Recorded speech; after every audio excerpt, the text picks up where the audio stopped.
नमस्कार, वंदे मातरम। मैं पीसी चौधरी आप सभी का हार्दिक स्वागत अभिनंदन करता हूं आपके अपने YouTube channel Vande Mataram classes पर।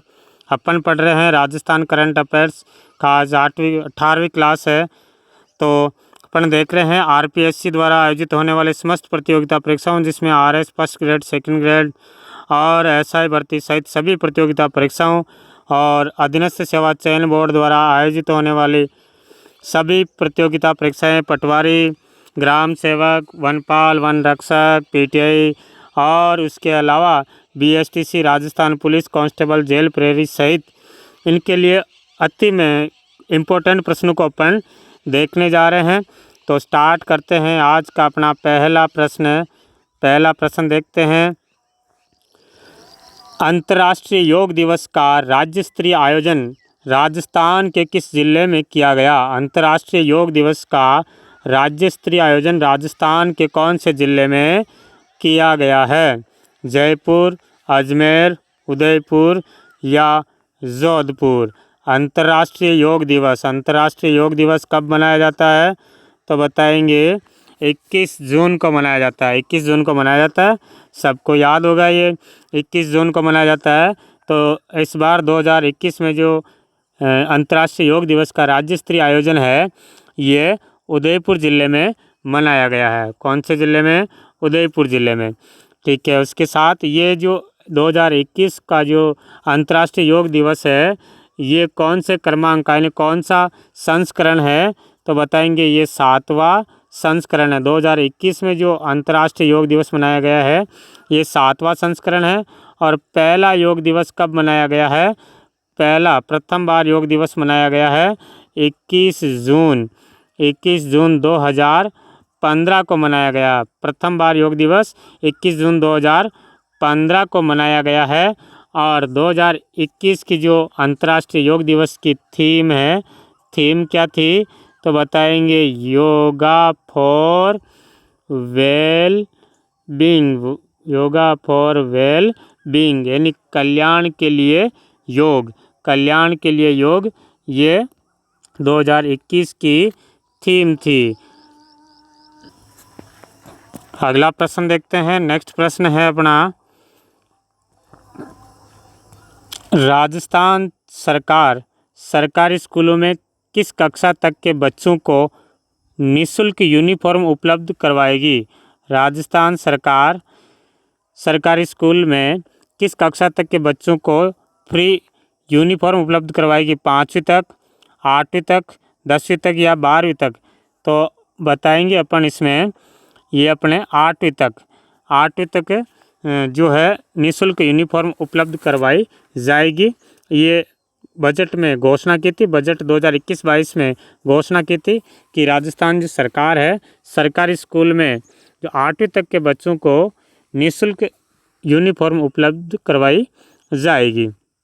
अगला प्रश्न देखते हैं। राजस्थान में चौथे टाइगर रिजर्व के लिए एनसीटीए ने मंजूरी दे दी है। चौथे टाइगर रिजर्व के लिए मंजूरी दे दी गई है। वो चौथा टाइगर रिजर्व कौन सा होगा? ऑप्शन देखते हैं। नाहरगढ़, रामगढ़, माचा सफारी पार्क या फिर कुंभलगढ़ है। तो सही आंसर होगा रामगढ़ विषधारी अभयारण्य। ये राजस्थान का चौथा टाइगर रिजर्व होगा और भारत का ये 52वां टाइगर रिजर्व होगा। पूरा नाम लिखते हैं, रामगढ़ विषधारी अभयारण्य। कौन से ज़िले में है?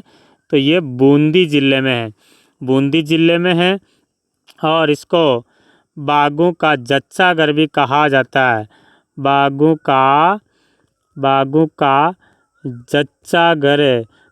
का जच्चाघर किसे कहते थे? तो रामगढ़ विषधारी अभयारण्य को कहते हैं। बूंदी में है। और अभी हाल ही में राष्ट्रीय बाघ संरक्षण प्राधिकरण NTCA, राष्ट्रीय बाघ संरक्षण प्राधिकरण की तकनीकी समिति है, उन्होंने इसे टाइगर रिजर्व घोषित कर दिया गया है। इसी के साथ ये राजस्थान का चौथा टाइगर रिजर्व बन रहा है और भारत का ये 52वां टाइगर रिजर्व होगा। तो ये बूंदी जिले के रामगढ़ गांव के समीप स्थित है और इसे 1982 में वन्य जीव अभ्यारण्य घोषित किया था। वन्य जीव अभ्यारण्य का दर्जा कब दिया गया? 1982 में दिया गया था रामगढ़ विषधारी अभ्यारण्य को। और इसका क्षेत्रफल कितना है? तो क्षेत्रफल याद रखेंगे 252.79 किलोमीटर स्क्वायर क्षेत्रफल लेकर के बैठा हुआ है रामगढ़ विषधारी अभ्यारण्य। तो ये चौथा है। तो और कौन कौन से अपने राजस्थान में हैं? तो याद रखेंगे पहला टाइगर रिजर्व है रणथंभौर टाइगर रिजर्व। कहाँ है ये? Sawai Madhopur.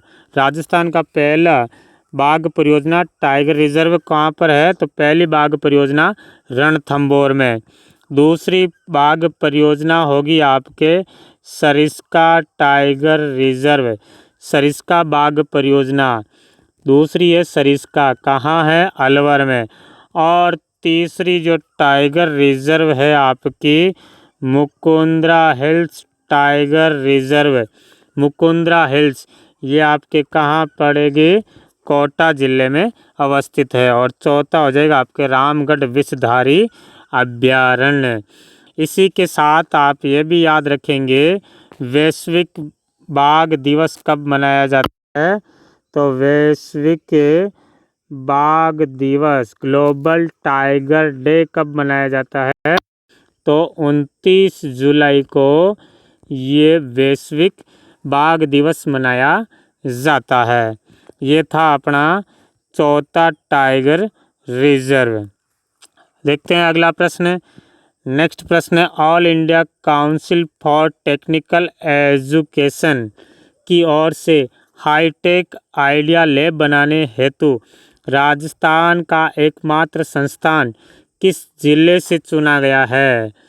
All India council for technical education की ओर से हाईटेक आइडिया लैब बनाने के लिए राजस्थान का एकमात्र संस्थान किसे चुना गया है?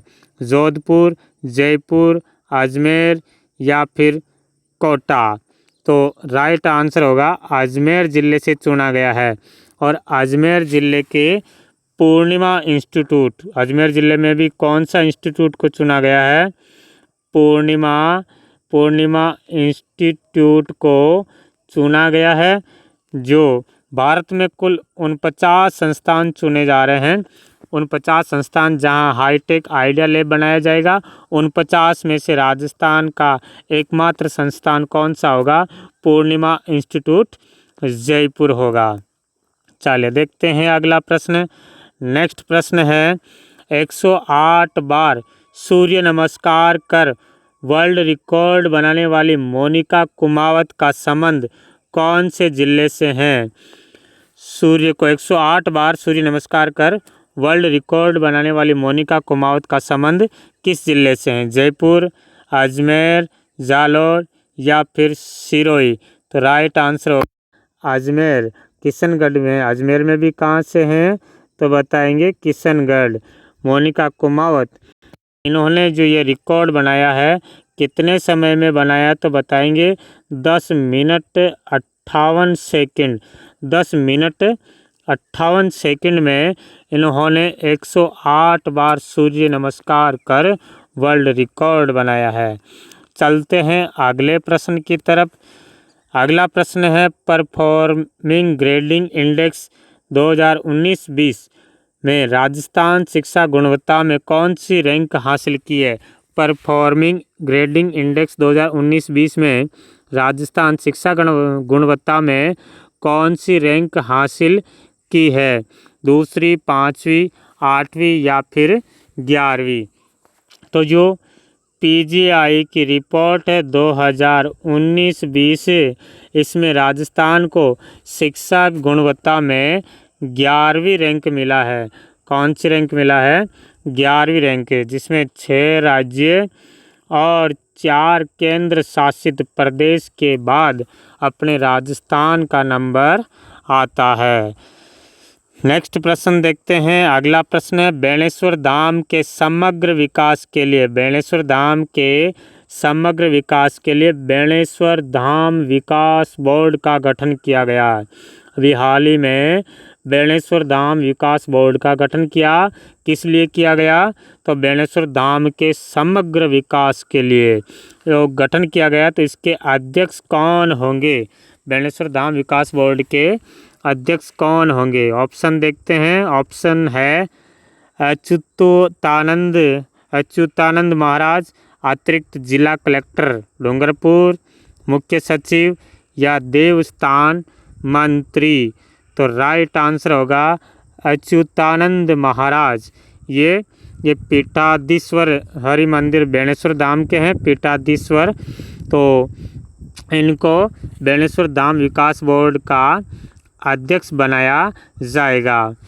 तो वर्ष 2019 में बजट में ये कहा गया था कि बेणेश्वर धाम के विकास के लिए बेणेश्वर विकास बोर्ड का गठन किया जाएगा।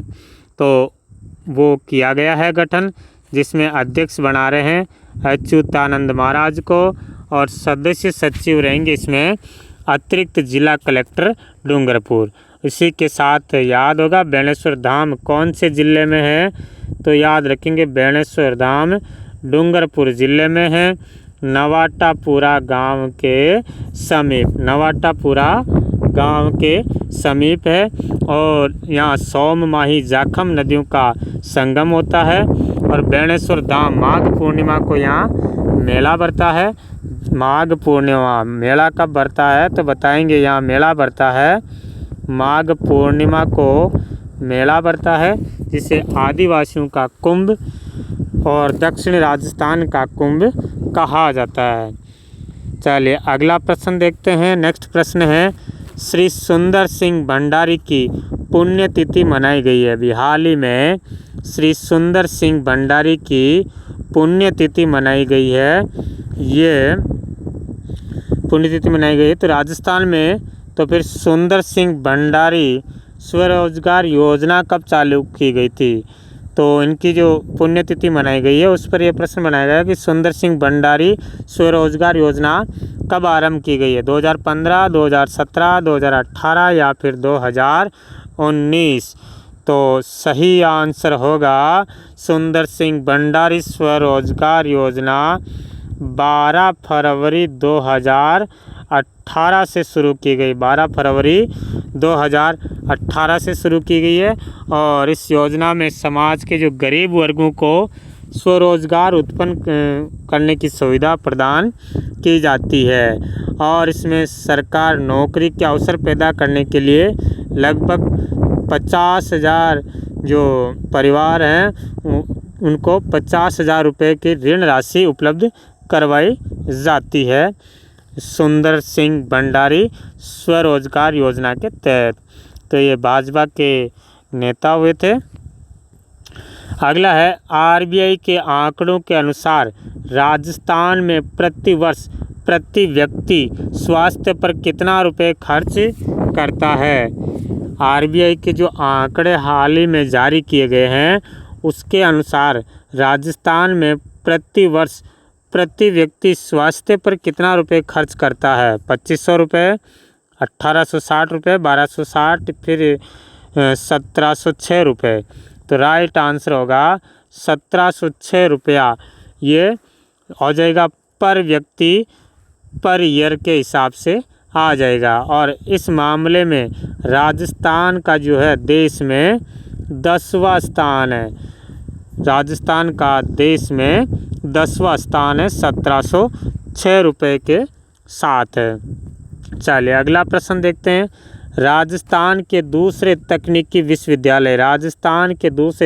विश्वविद्यालय बीकानेर के कुलपति के रूप में किसे नियुक्त किया गया है? ऑप्शन है एचडी चारण, डॉक्टर अमरीश विद्यार्थी, डॉक्टर देवस्वरूप या फिर महेश चंद्र शर्मा। तो राइट आंसर होगा तकनीकी विश्वविद्यालय के कुलपति डॉक्टर अम्बरीश विद्यार्थी को चुना गया है। और इनका कार्यकाल कितना होता है कुलपति का, तो बताएंगे 3 वर्ष या फिर 70 वर्ष की आयु जो भी पहले पूर्ण हो वो इनका कार्यकाल रहता है। ठीक है, तो अब एक यहाँ पे ध्यान रखेंगे, राजस्थान का पहला तकनीकी विश्वविद्यालय कहाँ है। राजस्थान तकनीकी विश्वविद्यालय, तो पहला तकनीकी विश्वविद्यालय कोटा में है। उसी के साथ ये भी याद रखना, राजस्थान यूनिवर्सिटियों के कुलाधिपति कौन होते हैं, तो कुलाधिपति सभी यूनिवर्सिटी राजस्थान की सभी विश्वविद्यालयों के कुलाधिपति राज्यपाल होते हैं। और वर्तमान में कुलाधिपति कौन है, कलराज मिश्र। कलराज मिश्र सभी यूनिवर्सिटियों के कुलाधिपति है। चलिए अगला प्रश्न देखते हैं। नेक्स्ट प्रश्न की बात करें अपन, अगला प्रश्न जयपुर का बालोजी गांव। जयपुर का बालोजी गांव हाल ही में चर्चा में रहा, किस वजह से ये चर्चा में रहा है बालोजी गांव, तो ऑप्शन देखते हैं, कोविड केयर की स्थापना के कारण चर्चा में, या फिर जापानी पार्क की स्थापना, एयरपोर्ट का निर्माण, या फिर पीएम कुसुम कॉम्पोनेंट ए योजना के तहत सौर ऊर्जा। तो राइट आंसर होगा पीएम कुसुम कॉम्पोनेंट ए योजना के तहत सौर ऊर्जा के कारण ये चर्चा में रहा है बालोजी गांव। तो राजस्थान अक्षय ऊर्जा निगम द्वारा संचालित पीएम कुसुम कॉम्पोनेंट ए योजना के अंतर्गत देश का प्रथम सौर ऊर्जा संयंत्र, ठीक है, पीएम कुसुम कॉम्पोनेंट ए सौर ऊर्जा के तहत देश का जो पहला सौर ऊर्जा संयंत्र जयपुर के कोटपुतली तहसील का जो गांव है बालोजी गांव, यहाँ पर यह पहला संयंत्र लगाया गया है, इसलिए ये बालोजी गांव चर्चा में रहा है। ठीक है, और याद रख लेना राजस्थान के ऊर्जा मंत्री कौन है, तो ऊर्जा मंत्री याद रख लेना, राजस्थान के ऊर्जा मंत्री बीडी कल्ला। कौन है, बीडी कल्ला राजस्थान के ऊर्जा मंत्री है। चलिए नेक्स्ट देखते हैं।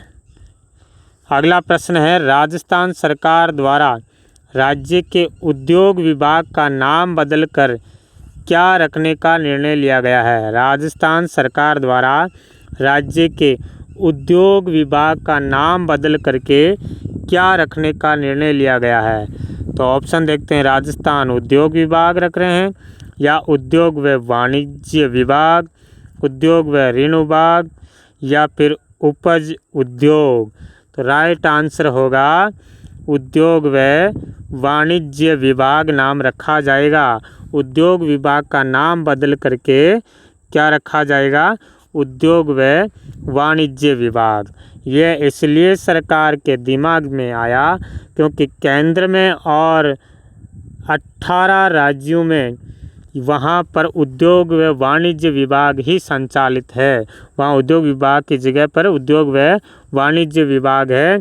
इसी क्रम में राजस्थान में भी यही नाम रखने का निर्णय लिया गया है कि उद्योग व वाणिज्य विभाग रहेगा, और साथ में ही जो इस विभाग के जो अधिकारी है उनका जो पदनाम है, पदनाम में भी परिवर्तन किया जाएगा। पदनाम में भी परिवर्तन किया जाएगा। तो क्या क्या परिवर्तन किया जाएगा, जिसमें देखते हैं, प्रमुख जो शासन सचिव है, प्रमुख शासन सचिव उद्योग, प्रमुख शासन सचिव उद्योग MSME, इनका नाम बदल करके क्या रखा जाएगा, इनका नाम रखेंगे प्रमुख शासन सचिव उद्योग MSME व वाणिज्य। प्रमुख शासन सचिव उद्योग MSME वाणिज्य नाम रखा जाएगा। और आयुक्त आयोग जो उद्योग है, अगला पद कौन सा है, आयुक्त उद्योग पद है, इसका नाम भी क्या रखेंगे, इसका नाम अब रखा जाएगा आयुक्त उद्योग व वाणिज्य नाम रखा जाएगा। ये जो पदाधिकारी है उन पद का नाम भी बदला जाएगा। ठीक है, और इसी के साथ आप ये भी ध्यान रखेंगे राजस्थान के अभी उद्योग मंत्री कौन है, तो उद्योग मंत्री याद रखेंगे अपन प्रसादी लाल मीणा। प्रसादी लाल मीणा राजस्थान के वर्तमान में उद्योग मंत्री है। ठीक है, और इसके साथ ही अपन कुछ दिन पहले ये भी पढ़ा था कि हाल ही में राजस्थान में परिवहन विभाग का भी नाम बदल रहे हैं। परिवहन विभाग का भी नाम बदल रहे हैं। तो परिवहन विभाग का नाम बदल करके क्या रखने का प्रस्ताव रखा गया था, तो परिवहन विभाग का जो नाम बदल करके अब रखा जाएगा परिवहन व सड़क सुरक्षा विभाग। परिवहन व सड़क सुरक्षा विभाग रखने का ये प्रस्ताव लिया गया है। तो दो विभाग का नाम बदलने का प्रस्ताव लिया गया है, दोनों का नाम ध्यान रखेंगे। और इसी के साथ ये भी याद रखेंगे परिवहन मंत्री कौन है, तो परिवहन मंत्री है प्रताप सिंह खाचरिया। ये राजस्थान के परिवहन मंत्री है। तो लिख लेते हैं इसको भी, राजस्थान के परिवहन मंत्री कौन है, परिवहन मंत्री है प्रताप सिंह खाचरियावास, ये परिवहन मंत्री है। तो ये हो जाते हैं इम्पोर्टेंट प्रश्न। मिलेंगे अब अपन नए वीडियो के साथ, तब तक के लिए सभी को जय हिंद जय भारत। वीडियो को लाइक नहीं किया तो लाइक करें और चैनल को सब्सक्राइब नहीं किया तो ज़रूर सब्सक्राइब करें।